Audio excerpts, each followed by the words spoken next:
Hello viewer, আসসালামু আলাইকুম। নিশ্চয়ই আপনারা ভালো আছেন।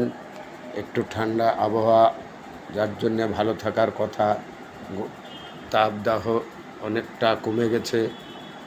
গতকাল শিলাবৃষ্টি সকালবেলা, আজকে একটি শিলাবৃষ্টি হয়েছে সকাল 7টায়। আবহাওয়াটা একটু নরম ঠান্ডা, যা হোক মোটামুটি ভালোই থাকার কথা। কিন্তু মানুষের জীবিকা বিভিন্ন দিকে আছে, যে জীবিকা কারো কঠিন, কারো সহজ, কেউ ব্যবসায়িক, কেউ শ্রমিক, বিভিন্ন ধরনের শ্রমিক আছে, কেউ ঝুঁকিপূর্ণ শ্রমিক আছে। এই ঝুঁকিপূর্ণ শ্রমিকদের মধ্যে আপনারা দেখছেন এই যে বিল্ডিংয়ের কাজগুলো করে, এগুলো যেটা করছে বিল্ডিংয়ের কাজেই চারিধার এই আপনার এই গাছের ডালগুলো মাটির তলে পুঁতছে এবং ভারী একটি লোহা দিয়ে কখন যে তাদের গায়ে বা ছুঁড়ে পড়ে বা ছিঁড়ে পড়ে বলা যায় না। তারপরও তারা এই যে উঠছে দড়িবিহীন, কোনো জীবনের রিস্ক তারা কিছু মনেই করে না। তবে যে হারে তারা সহজভাবে উঠে যাচ্ছে এবং সহজভাবে চলছে, এই যে 500-600, ম্যাক্সিমাম 600 এর উপরে নাই। এই যে 600 টাকার লেবার, এই 600 টাকার জন্য যে কীভাবে তারা পরিশ্রম করছে, যদি পড়ে যায় এরকম অনেক আহত হয়েছে, মারাও যায়। বিল্ডিংয়ের অনেক এরকম শ্রমিক উপর থেকেও পড়ে মারা গেছে এবং আহত হয়ে আছে। কে কাকে কদিন দেখবে? শেষে অবশেষে অনেকে আছে, দেখা গেছে এভাবে পড়ে আহত হয়েছে, ভিক্ষা করছে। এছাড়া তো তাদের কোনো উপায় নেই। দেখছেন, তবু এই জীবিকা নির্বাহের জন্য করতেই হবে, করছে, করার কিচ্ছু নেই।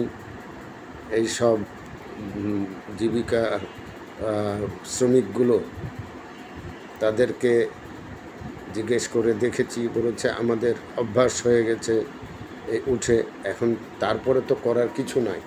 দেখছেন এই যে এত বড় একটা ভারী লোহা তার পাশে পা দিয়েছে, যদি আল্লাহ না করে কোনো রকম একটু লোহাটা বেঁকে যায়, বেঁকে গিয়ে যে লোহাটা হচ্ছে, লোহাটা একটু স্লিপ করলেই হয়তো মাথাতে পড়তে পারে, আবার যে ধরে আছে তা সে ওটা নিয়ে ছিঁড়ে পড়তে পারে।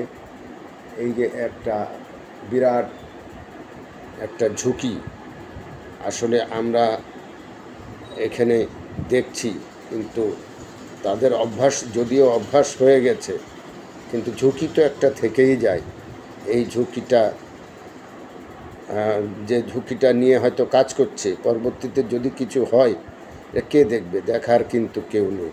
তাদের শ্রমিক সংগঠন আছে, শ্রমিক সংগঠন ওই তো নামে মাত্রই। সেই শ্রমিক সংগঠনরা শুধু ওই নামে মাত্র, ওই হয়তো একবার গেলে কিছু হয়তো দিবে, আর তারপরে তাদের যদি সদস্য না হয়ে থাকে তাহলে তার প্রশ্নই আসে না দেওয়ার। হয়তো কেউ কেউ শ্রমিক সদস্য আছে, কেউ কেউ নাই, হলেও যে পরিমাণ দেয় তাতে তাদের কিছুই হয় না। যাই হোক ভিউয়ার, আপনারা দেখছেন, আমার এই দেখানোর উদ্দেশ্য হলো এই যে তারা যে কাজ করছে, এটা এই আলাদাভাবে একটা শ্রমিকদের, এটা সরকার থেকেই একটা নিয়ন্ত্রণ করা উচিত। এবং তাদের এই যেসব মালিক কাজ করাচ্ছে, এইসব মালিকেরও তো কিছু বলেনি যে দড়ি বেঁধে উঠো। একটা উপর থেকে যদি একটা দড়ি বাঁধা থাকে তাদের মাজায়, তাহলে হয়তো রিস্কটা কিছুটা কমে যায়। কিন্তু না, তারা ওখানে এই যে দেখছেন এজেন্ট ঘাড়ে করে নিয়ে যাচ্ছে, পুড়ছে, আবার তারা ওখানে সিগারেটও নিয়ে খাচ্ছে, এক হাতে ধরে এক হাতে সিগারেট খাচ্ছে। এই যখন জিজ্ঞেস করলাম আপনারা এই যে সিগারেট খাচ্ছেন, এই যে এনার্জি, এইভাবে তো হচ্ছে এনার্জি পাওয়ার জন্য খাচ্ছি, অভ্যাস হয়ে গেছে। যাই হোক, তাদের জীবনের রিস্ক এইভাবেই থাকছে এবং থাকবেই, করার কিছু নাই।